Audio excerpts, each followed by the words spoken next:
नमस्कार, doctor mommy चॅनलमध्ये तुम्हा सर्वांचं खूप खूप खूप स्वागत आहे।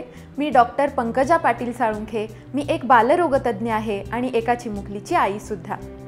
अनेक मॉमीज सतत प्रश्न विचारत असतात की ब्रेस्ट फीडिंग जर्नीमध्ये त्यांना एक मोठा प्रश्न सतत अनुभवायला येतो, तो म्हणजे क्रॅक किंवा सोअर निपल।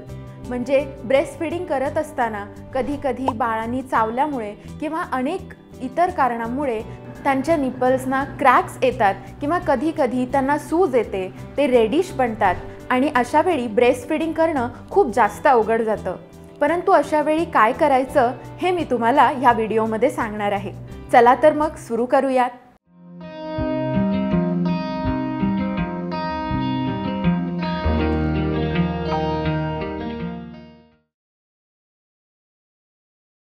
ब्रेस्ट फीडिंग जर्नीमध्ये तुम्हाला येणारा महत्त्वाचा प्रॉब्लेम तो म्हणजे सोअर निपल किंवा क्रॅक निपल। यासाठी आपण काय करू शकतो तर याच्यावरती 4 उपाय आहेत। पहिला उपाय म्हणजे अगदी सोपा आहे। जेव्हा तुम्ही ब्रेस्ट फीड करत असता जे ब्रेस्ट मिल्क येत असतं ते ब्रेस्ट मिल्कच तुम्ही आपल्या ब्रेस्टवरती अप्लाय करू शकता। त्याच्यामध्ये अनेक अँटीबॉडीज असतात आणि या अँटीबॉडीजमुळे तुमचं ते सोअर निप्पल किंवा क्रॅक निप्पल हील व्हायला मदत होईल। हा अतिशय सोपा उपाय आहे। दुसरा उपाय म्हणजे तुम्ही जेव्हा जे काही ब्राज वगैरे वापरता ते शक्यतो कॉटनचे असावेत आणि हे कॉटन सॉफ्ट कॉटन असावं। अतिशय टाईट ब्राज वापरू नका। सैल असणारे ब्रा किंवा फीडिंगचे विविध बाजारामध्ये मिळणारे ब्रा तुम्ही वापरू शकता। तिसरा उपाय म्हणजे तुम्ही यासाठी बाजारात मिळणारी लॅनोलिन नावाची क्रीम वापरू शकता। याच्यामुळेही तुम्हाला खूप फरक जाणवेल। आणि चौथा आणि महत्त्वाचा उपाय आहे तो म्हणजे हे सोअर निप्पल किंवा क्रॅक निप्पल होऊ नये याच्यासाठी आहे।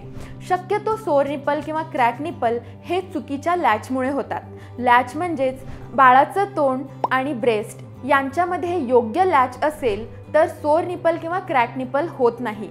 तर यासाठी योग्य लॅच कशी असावी याच्याविषयी आम्ही एक व्हिडिओ केलाच आहे। याची लिंक डिस्क्रिप्शन बॉक्समध्ये आहेच, तो तुम्ही नक्की पाहून घ्या। लॅच सुधारली तर सोअर निप्पल किंवा क्रॅक निप्पल होण्याचे चान्सेस खूप कमी होतात। तर समजलं ना?